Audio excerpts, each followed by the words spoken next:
Lord, palakasin mo ako sa mga oras na ito. Bigyan mo pa ako ng maraming inspirasyon para makamove on sa buhay ko. Ako ngayon, Lord, ay nakalubog sa isang problema na hindi ko lubos maisip kung bakit dumating sa aking buhay ito. Nalilito at parang nawawala na ako. Parang walang makapitan. At alam kong walang makakaintindi ng aking kalagayan. Bigyan niyo po ako, Panginoon, ng guidance para malaman ko kung ano ang dapat kong gawin at kung ano ang dapat isipin.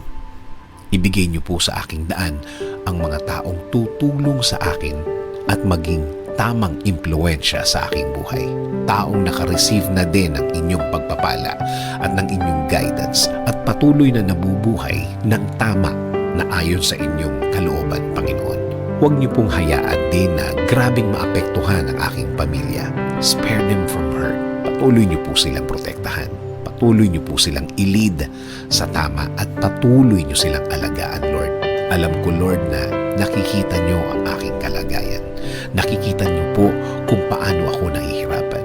Huwag niyo po sanang hayaan na magtuloy-tuloy ang aking nararanasan, Panginoon. Kaya, Panginoon, patuloy niyong lagyan ng liwanag ang aking puso't isipan. Alam kong tutulungan mo ako ulit. Alam kong gagaan ang lahat ulit. Alam kong hindi na magtatagal. Darating na ang tulong niyo sa akin.